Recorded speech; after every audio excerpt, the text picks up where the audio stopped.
quick review for civil service exam. So let's convert decimal numbers to percentage para dun sa mga nakalimot na. Siyempre para na rin sa mga students having these lessons. So to convert into percentage, i-multiply mo lang ito ng 100. So 0.375 times 100. Ang answer dito ay 37.5. Tapos, add tayo ng percent na symbol. So, in shortcut, para mas mabilis, hindi mo na kailangan mag-multiply ng 100. So, i-move mo na lang ng dalawang decimal places to the right. So, ang decimal point nandito. So, move tayo ng dalawang beses papunta sa kanan. So, isa, dalawa.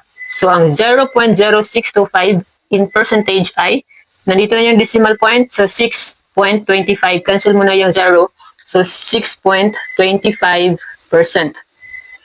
1.65. So, again, isa, dalawa. So, papunta siyang kanan. So, this is 165 na percent. Kasi yung point niya nandito na, yung decimal point. So, nagiging whole number na siya.